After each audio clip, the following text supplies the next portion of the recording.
Sehemu hii ya jarida, na kama nilivyokuarifu awali, tutakuwa tunazamia mazungumzo leo tukiangazia kwa kina malezi ya watoto wasio na makao, na vile vile tukirejelea ile sheria ya watoto ya mwaka 2022 iliyotiwa sahihi na Rais William Ruto, Rais Uhuru Kenyatta mwaka jana, mwaka 2022 mwezi Julai. Vile vile tutakuwa tunaangazia makao ya watoto, na vile vile ile sheria ikiwa inafanya msukumo wa kuwatoa watoto kwenye makao na vile vile kuwatia kwenye makazi ama mazingira ya familia. Lakini kabla ya kuzamia hayo, nikiwa na wageni wangu ndani ya studio tayari, nikiwa nimeungana na Hana Wairimu ambaye ni mwanzilishi wa makao ya watoto ya Mogra, na vile vile nitakuwa namhusisha Hoid Isadia ambaye ni afisa wa serikali idara ya watoto, na nitakuwa pia vile vile nasikiliza tu kisa cha Shipboy Thuku ambaye ni mmoja wapo wa watu ambao wamekuwa kwenye makao ya watoto na hatimaye kuwa mtu mzima na kuendelea na maisha yake akiwa amekuwa kwenye na kulelewa kwenye makao ya watoto ya Heritage of Faith. Haya tutakuwa tunayazamia ndani ya muda usiokuwa mrefu, lakini kwa sasa naomba niangazie taarifa hii ambapo leo tunakuletea ripoti muhimu kuhusu changamoto zinazoathiri kikundi cha watu walio kwenye hatari zaidi katika jamii yetu: watoto wasio na malezi ya wazazi barani Afrika. Takwimu za hivi karibuni zinachora taswira ya kutamausha. Yamkini watoto milioni 35 barani Afrika kwa sasa hawana ulinzi wa wazazi au walezi. Kamati ya wataalam wa haki na ustawi wa watoto wa Afrika imetoa ripoti ya kipekee ikifichua mazingira magumu ambayo watoto hawa wanakabiliana nayo kila siku. Shisia Wasilwa anawasilisha ripoti hiyo ifuatayo kutoka Addis Ababa, Ethiopia. Utafiti huo uliofanyika kwa kipindi cha miaka miwili katika nchi 43 za Afrika unasisitiza haja ya dharura ya kuimarisha mifumo ya ulinzi na huduma bora za malezi. Hapa Addis Ababa, nchi wanachama Umoja wa Afrika pamoja na mashirika washirika na vijana wamekusanyika kujadili matokeo ya utafiti na kuweka mkakati wa kuleta mustakabali bora kwa watoto hawa walio katika mazingira hatarishi. What can we do to stop, change or improve our efforts in order to save as many of these children as possible?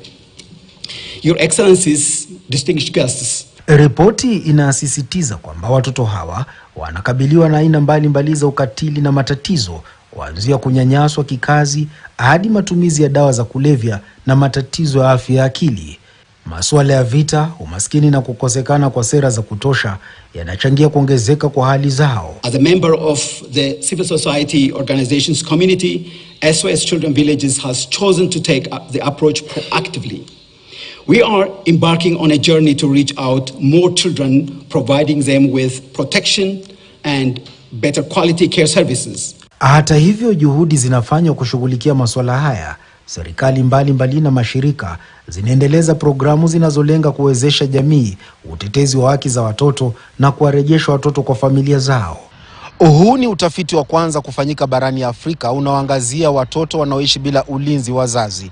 Matokeo utafiti huu yatakuwa muhimu serikali ya Kenya inapoanza safari ya miaka 10 ya kuweka mikakati na sera katika taasisi inayoangazia swala hili. Pangilio wa kujaribu kutoa hawa watoto kwenye taasisi na kuhakikisha kuwa tunawaunganisha na familia. Na wakati tunasema tunawaunganisha na familia, tuna wale ambao wako kwa taasisi lakini wako na wazazi. Ni kwa serikali inajaribu kuangalia ni vipi inawasaidia wazazi ili waweze kulea watoto wao.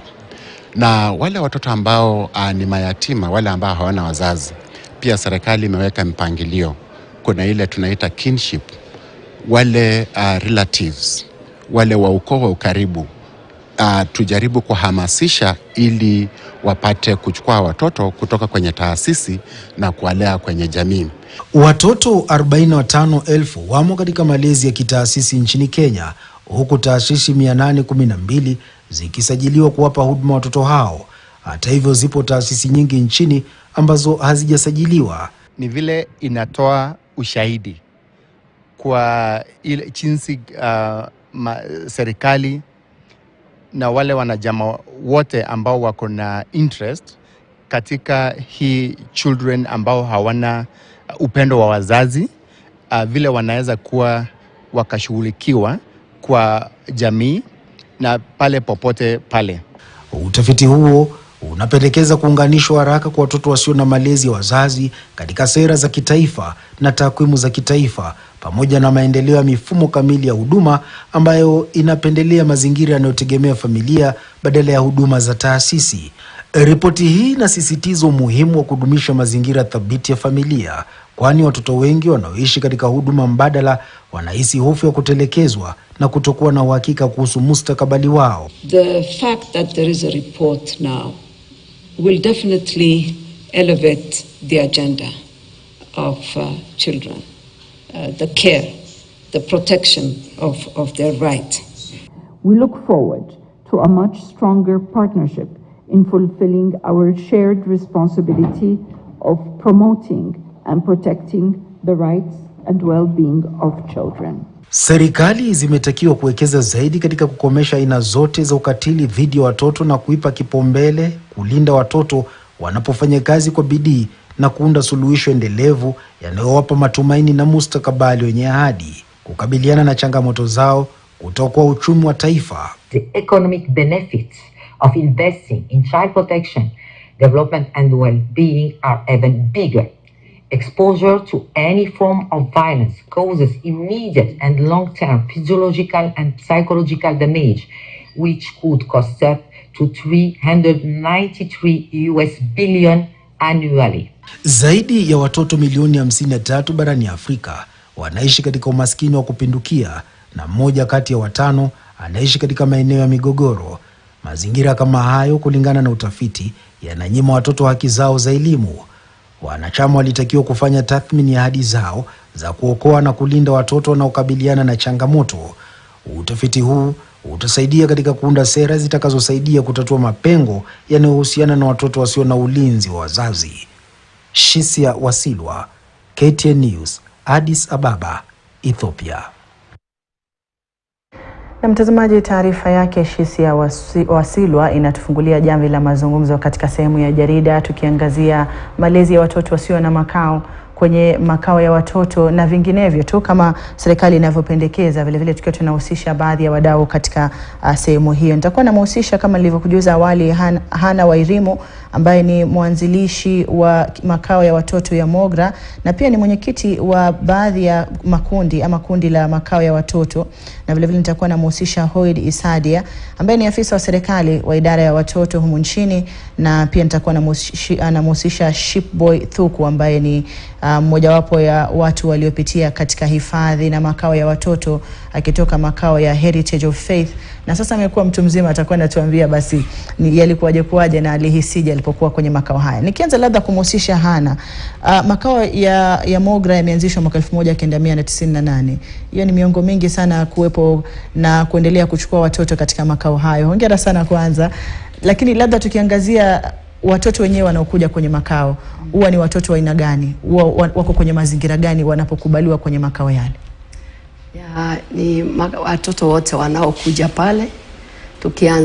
Tukianza kwa mwanzo, mambo ya kwanza tulianzisha na watoto kutoka kwa street, na wakasoma, wakamaliza, wakaenda kwao, wameolewa, ni wakubwa. Tukamaliza hao tena tukakuja hivyo, lakini sasa ukasemekana ya kwamba kila mtoto analetangwa na children officer, analetwa na CID, DCI, na majaji wenyewe wanaweza kuandika tu Mogra iletwe. Ninasema ni serikali uleta watoto katika maisha, katika makao ya watoto. Hakuna mtoto tunachukuaga kwa mtu ama tunaenda kwake tunamuita. Analetwa na serikali yenyewe, hao wote nimesema kama kutoka watu kama 5. Wanaleta watoto, wakituletea ndio sasa na sisi tunazidi kuwasaidia. Kama ni watoto wanaenda shule, nawapeleka shule. Kama ni katoto kadogo kale kamepotezwa ama mama ameputupa mtoto na ni katoto ka siku moja ama wiki moja ama masiku, tunakaa na tunakalea hivyo. Kwa hiyo mnapochukua mtoto ndani ya makao lazima kuwe na kuhusishwa kwa serikali. Hakuna mtoto wa kuleta peke yako. Tuko kwa sababu lazima watatuleta na makaratasi ya serikali. Kama ni children officer ataandika, kama ni polisi ataandika, kama ni DCI ataandika. Kila mtu ambaye analeta lazima ana maandiko ameandika. Asante. Labda tutakuja kwako tupate kujua tu kwenye mazingira ambapo labda mtoto amekufa, wazazi wake wameaga na wamesalia bila walezi, familia ipo lakini haina uwezo wa kuangalia, mnawachukua kwenye makao au la wapo mnawachukua, mikakati ya kufuata ni ipi? Lakini kabla tuje kwako, nipate labda kauli ya Hoid ambaye ni afisa wa serikali katika idara ya watoto. Watoto ama chanzo cha kuwepo kwa watoto wengi wasiokuwa na makao ni kipi kulingana na utafiti wa serikali ya Kenya? Okay, so kuna wale watoto ambao hawana makao, kwa wingi utapata ni watoto ambao wamepoteza wazazi. Wale tunaita orphans, mayatima. Pili, kuna wale watoto ambao wamewachwa. Na hii kuachwa sio kuacha kawaida. Ile umewachia mtu hapana. Kuna ile abandonment. Umeenda ukatupa mtoto. Naweza sema ni kutupa, si hata kuacha. Wale abandoned children wakipatikana pia, hao ndio tunasema hawana wazazi. Kuna watoto ambao kwa ile trafficked ni wale watoto ambao wanajipata kwa ulanguzi. Kuna ile ulanguzi ya watu na watoto. So utapata pia watoto ambao wanajipata katika ile hali wanakuwa hawana makao ama hawakai na wazazi ambao wamewazaa. Kuna watoto wakati mwingi umeona wakati wa emergency utapata watoto wanakuwa separated na wazazi, tukiwa tuseme mafuriko, mvua yenye inaendelea. Wakati mwingine unapata kuna zile communities kwenye nchi yetu ambao huwa wanazozana kwa sababu ya mifugo, kwa sababu ya mambo mengine. Utapata kuna watoto hapo ambao watawachwa bila makao. Ukiangalia bara Afrika, hasa zile tunaita Great Lake Region, utapata kuna nchi pale ambao tumekuwa na uhasama. Nchi ya Uganda, nchi ya Somalia, nchi ya Southern Sudan, nchi ya Congo, na wakati tumekuwa na vile vita vya ndani Ethiopia na Eritrea.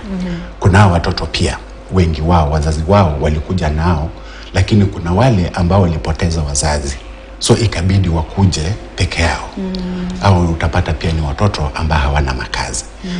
Kisha kuna watoto ambao wamejipata either wamezaliwa kwenye mitaa, wale tunaita street connected children, ama ni watoto kwa sababu ya hali moja ama ingine wametoka kwenye familia na wakajipata kwenye mitaa. Pia kuna watoto ambao utapata kwa sababu ya umaskini, ile tunasema absolute poverty. Kwa sababu katika ile hali watajipata sasa wametenganishwa na wazazi, so wanajipata katika ile hali ya kutokuwa na malezi ya wazazi. Asante. Shipboy Thuku, wewe ni mmoja wapo ya watu ambao walikuwa kwenye makao ya watoto. Labda uliingia kwenye makao ya watoto ya Heritage of Faith ukiwa umri gani, na maisha yako pale yalikuwaje? Kwa sababu sasa umekuwa mtu mzima na naona pia uwezi kuwa tena unakaa kwenye makao, sasa unajisimamia mwenyewe. Nitasema kwanza asante kwanza kwa nafasi, na pia bado to the government, na pia bado miwaita mam. They are my parents, any children, so anyone who take care watoto mayatima wote ni wazazi wangu.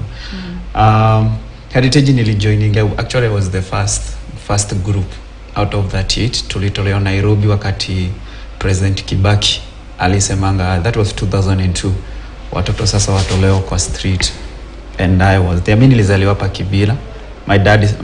My parents separated actually when I was young. Hiyo ndio the main cause iliingilia, but my dad alikufa. Life was not that good because even the family reject. Ulikuwa unapata hata shosho yangu hapo Kibila, lakini siwezi hata hizi nichukua. My aunt the same thing, everyone.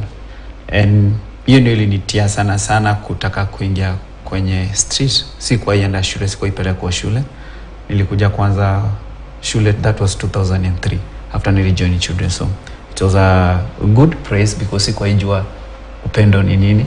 Na inakumbuka jani yangu ya kwa street, unajua unakimbizana na government and na ma police not government at the same time. Unapata life ya huko ni tough sana, si rahisi, no one cares, una grow life in environment yenye haina upendo. So for me kutoka kwa street kuingia children, so I felt something like upendo ndani yangu, na hiyo ndio ilifanya ni continue kutaka sasa kuanza maisha ile kama sasa, kwa sababu nilionyeshwa hapa ni nyumbani, ni ndugu zako au hivi ni dada zako. Yes. Naam, asante. Hana, watoto wanapokuja kwenye makao mara nyingi wanakuja kwa sababu tofauti. Kama alivyotaja Thuku, yeye alikuja kwa sababu hakuwa na makao, hakuwa na walezi ama ulezi wa wazazi. Na kuna sababu zingine ambazo wamezitaja pia vile vile afisa Hoid kuhusiana na sababu zinazopelekea watoto kukosa makao. Wanakuja pale wakiwa na mazingira tofauti ama na sababu tofauti. Mnawapatia mahitaji sawa vipi wote? Kwa sababu kuna mmoja ambaye labda alipitia vita ndipo akakosa wazazi, kwa hivyo alipitia mazingira labda ya kiwewe ama tocha, na kuna wale ambao wamekuja pale kwa sababu walizaliwa kama wameachwa kwenye mitaa. Tofauti inakuwa ni gani mnapochukua ndani kuwapatia nafasi sawa wote wajihisi kwamba wako nyumbani? Unajua sasa sisi kazi yetu upendo bado ni mingi kabisa. Hata najua mama yake na najua vile wamefanywa kazi nzuri. Nasi tunafanya kazi kwa kupenda kabisa. Umechukua mtoto kama wako kabisa, akikuja lazima kuwe na amani, lazima aonyeshwe njia, lazima tumpende, lazima tumfanyie kazi. Kama sasa tukumnunulia kupeleka, kama hajaienda shule lazima aende shule, kama ajui mambo tofauti lazima tumfundishe. Tunamweka kama yani mtoto mzuri, yani kama vile wangu tu nimewafanyia. Hivyo ndio tunawafanyia, tunawafanya wakuwe na kesho yao. Juu sana kama wale sana nafikiri mkubwa wetu anajua hivyo. Hii mambo ya wamama ya vijana na nini, kufanya wasichana kuwa mababa, hata nao wanafanya watoto wao wanawafanya mambo mbaya. Sasa unakuta mtoto kama huyo hawezi taka kwenda kwao kwa sababu baba yake ndio alimfanyia kitu kiovu. Na watoto wengine wanapigwa na mama saidi. Mama anaweza kuwa na kasirika na mambo yake, ako na siri na mambo anisia furahi, anapiga mtoto zaidi.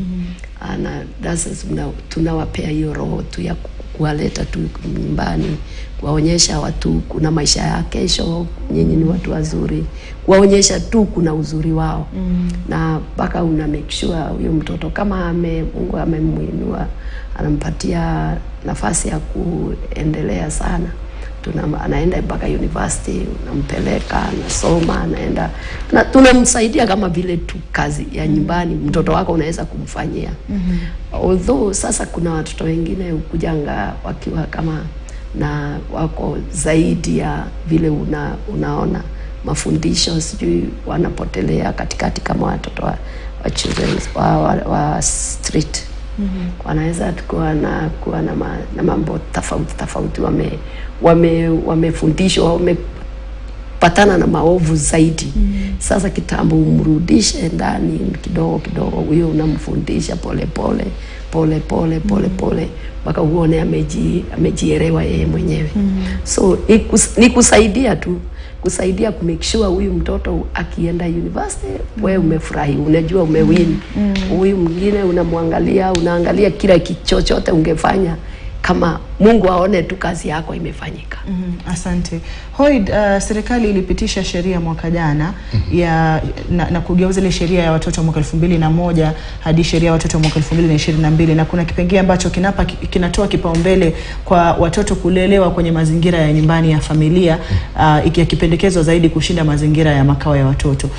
Mikakati inafaa kutekelezwa ndani ya miaka 10. Nafikiri bado tuko kwenye safari hiyo. Ni yapi ambayo serikali inatekeleza katika hilo? Na pia ni tofauti iko wapi katika makao ya watoto kama anavyotaja Hana? Atakuwa anatueleza iwapo wametangamana na hiyo sheria na hiyo mikakati, kama kunakuwa na ushirikiano kati ya serikali na wao, na ni yapi ambayo yanafanywa kuhakikisha basi miaka 10 inapoisha hiyo mikakati itakuwa imeafikiwa. Kwanza kabisa niseme sheria ambayo ilipitishwa mwaka jana, sheria ya watoto, ile tunaita Children's Act 2022 imetokana na katiba yetu, ambayo ukiangalia ile article 53 ambayo inaongelea mambo ya familia, ikiwa familia ndio mahali mzuri sana pa watoto kulelewa. Hii sheria ambayo imekuja ya watoto imetokana na ile constitution yetu, ile sehemu ya 53. Lakini pia hiyo sheria yetu ya Kenya imetokana na ile sheria ya kimataifa, the United Nations Convention on the Rights of the Child, ambayo pia bara la Afrika pia kuna ile African Charter, ambazo nchi zote za Africa, the OU, ya Organization of African Nations, zote pia zimeratify, na pia zile za kimataifa Kenya imefanya hiyo ratification. So kwa sababu ya hiyo, kwa sababu ile kimataifa na sheria ya ile ya African Charter na sheria yetu sasa ya Kenya, ndio ilifanya sasa tubadilishe hiyo sheria ya 2001, ile Children's Act ya 2001. So ikafanywa review, ndio sasa tupate kutengeneza sheria ambayo inaambatana na vipengele vya kimataifa na ni nini ambayo constitution ya Kenya, sheria ya Kenya imesema nini. Sasa ukiangalia kuna zile tunasema guidelines, na hizo hazijatolewa na Kenya, zimetolewa pia na kimataifa.